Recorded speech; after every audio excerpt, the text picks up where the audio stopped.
என்ன பேசிக்கிட்டே இருக்க நீ? உனக்கு அந்த மகேஷ் பத்தி என்ன தெரியும்? அவன் கூட எத்தனை நாள் பழக்கம் உனக்கு?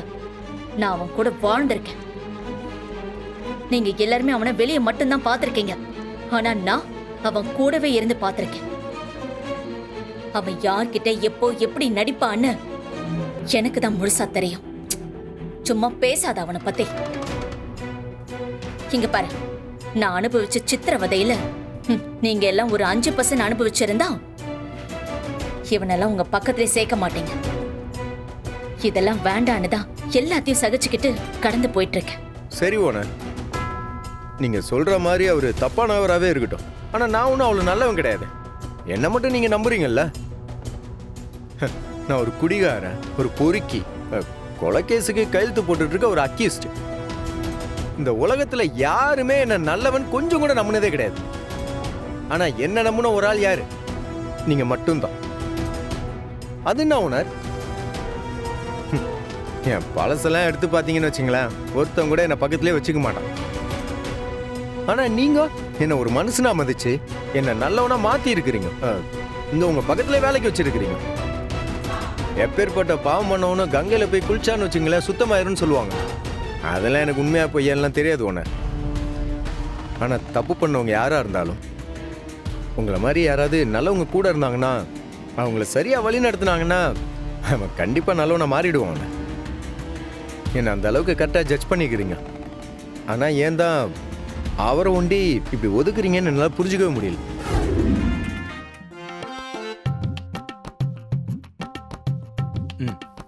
ஏன் சார், அஞ்சலி உங்ககிட்ட பேசினாங்களா சார்? தேங்க்ஸ் சொன்னாங்களா? ஏய், அது எப்படி சொல்லாம இருப்பாங்க? ஹே, அவங்களுக்குள்ள ஒரு சீக்ரெட் ரிலேஷன்ஷிப் ஓடுதுன்னு நினைக்கிறேன். சார் நம்ம கிட்ட மறைக்கிறாரு. நோ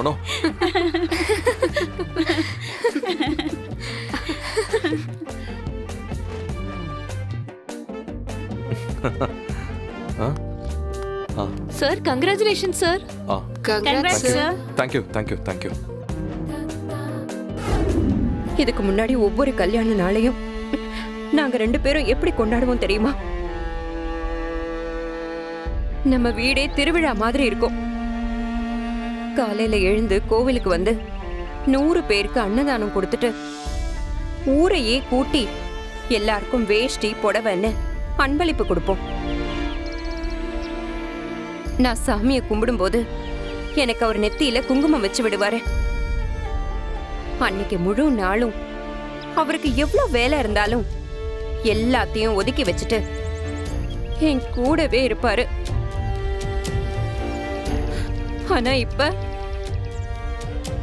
இந்த நல்ல நாள்ல என்ன வந்து பார்க்கவே இல்லை. இன்னைக்கு எங்களுக்கு முக்கியமான நாள் இது. சும்மா பேருக்காவது போன் பண்ணி விசாரிக்கலாம்ல. பேருக்கெல்லாம் எதுக்குமா அவர் ஃபோன் பண்ண போறாரு? விடுமா, அவர் வீட்லயும் நம்ம இல்லை, அவர் மனசுலயும் நம்ம இல்லை. நீ ஏமா, நீ விடுமா. டேய் வெற்றி, இந்த சின்ன பிரச்சனையால இத்தனை வருஷம் நாங்க வாழ்ந்த வாழ்க்கை அதெல்லாம் ஒண்ணும் இல்லாம போயிடுமாடா? கல்யாண நாளை மறக்கிறதுங்கிறது எல்லா ஆம்பளைங்களோட பொதுவான ஒரு வீக்னஸ் தான். தோ இங்க நிக்கிறாரு உங்க புள்ள வெற்றி, அவர்கிட்ட கேளுங்க. ஏங்க, நமக்கு என்னைக்கு கல்யாணம் ஆச்சு சொல்லுங்க? எனக்கு தெரியாதாங்க. அதான் இது என்னைக்கு இது ஒரு மாசத்துல வரும். அது இது ஏப்ரல் கிடையாது, மேயும் வராம மேக்கு அப்புறம் ஜூன்ல வரும். கரெக்டா? ஜூன் 15. அப்படியா? 15 தான் நம்ம ரெடியா இருக்கணும். அப்பதான் 25. 25ஆ 26ஆ? ஏதோ ஜூன் மாசத்துல ஒரு நாளுங்க, மன்னிச்சிருங்க. பாத்தீங்களா, இதுதான் ஆம்பளைங்களோட லட்சணம். நாம தான் பிறந்த நாள், கல்யாண நாள், அவங்கள சந்திச்ச நாள், ஏன் அன்னைக்கு நம்ம என்ன சாப்பிட்டோன்னு கூட நாம எல்லாத்தையும் மனசுல எழுதி வச்சுப்போம். உன்னை நம்பி இந்த எலெக்ஷன்ல நிக்க வச்சதுக்கு கழுதையோ குதிரையோ நிக்க வச்சிருந்தா கூட அது ஜெயிச்சிருக்கும் போல. பேப்பரை பாரு. எம்எல்ஏ துளசி மருத்துவமனையில் ஆய்வு, டாஸ்மாகை மூட சொன்ன எம்எல்ஏன்னு சமூக வலைத்தளங்கள்ல வைரல். சிஎம் தாண்டி ஸ்கோர் பண்ணிட்டு இருக்கா இவ. இந்த பாரு, முன்னாடிலாம் நாங்க தெரு தெருவா மக்களை சந்திச்சு ஓட்டு கேட்டு சேவை பண்ணி அரசியல் பண்ணிட்டு இருந்தோம். ஆனா இன்னைக்கு எல்லாமே ரீல்ஸ் தான். எங்க பார்த்தாலும் துளசியோட ரீல்ஸ் தான் பேசிக்கிட்டு இருக்கு. பாப்போம் மக்கள் இந்த ரீல்ஸை எல்லாம் எத்தனை நாளைக்கு ரசிக்கிறாங்கன்னு பாப்போம். ஏன் நிக்கிற? போய் சமையல் வேலையை பாரு. இனி அதைத்தானே உன்னால பண்ண முடியும். அரசியல்ல நான் தவறா எடுத்த முடிவுகள்ல முடிவு உன்னை எம்எல்ஏவுக்கு நிக்க வச்சதுதான். என்னவோ பண்ணி தொலை. நீதான் ரொம்ப ரோசக்காரியாச்சே. இப்ப அந்த ரோஷமெல்லாம் எங்க போச்சு? மாமா, என்னதான் இருந்தாலும் நம்ம வீட்ல இருக்கிற சௌகரியம் அங்க இருக்காதுல்ல. அதான் அத்தையால அங்க இருக்க முடியல போல இருக்கு.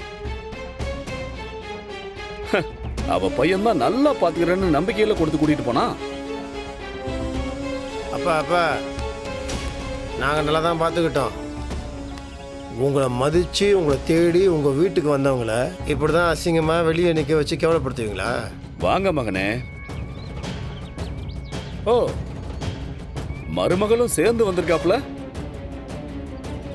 நினைச்சேன் குட்டியை இறக்கி ஆழம் பாக்குறதுன்னு சொல்லுவாங்க. ஆனா நீ என்னடானா அம்மாவை இறக்கி ஆழம் பார்த்திருக்க.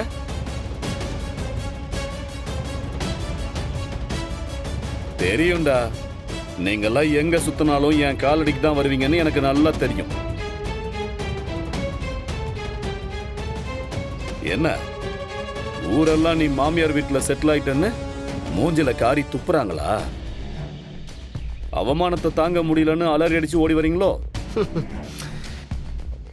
யாரும் என்ன அவமானப்படுத்தலப்பா. ஏன் புருஷன் வீட்டில் பொண்டாட்டி வந்து வாழ்றது இல்லையா? அதே மாதிரி பொண்டாட்டி வீட்டில் புருஷன் வாழ்ந்தா ஒன்றும் தப்பு இல்லை. நீங்கள் தான் இப்படி வன்மத்தை கைக்கிட்டு இருக்கீங்களே தவிர வேறு யாரும் துப்புல. என்னதான் சூடு சொரணம் இல்லைனாலும் மாமியார் வீட்டு கஞ்சி ஒரு மாசத்துக்கு தாண்டா தாங்கும். அப்பா தப்பா பேசிட்டு இருக்கீங்க. ஏன் முன்னாடி என் பொண்டாட்டி திட்டிட்டு இருக்கீங்க? இருங்க என்ன வாங்க அவருக்கு என் பொண்டாட்டி பாவங்க. அதை புரிஞ்சுக்கோங்க. உங்கள் மனசாட்சி தொட்டு சொல்லுங்க. நம்ம வீட்டை உங்க பிரிக்கணும்னு நினச்சாங்களா?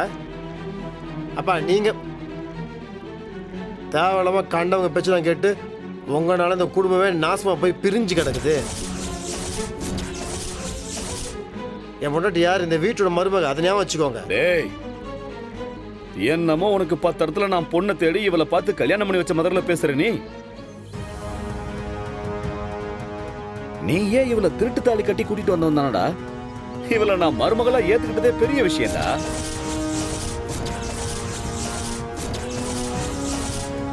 நீ அவளுக்காக எங்கிட்ட எகிரி பேசுறியா?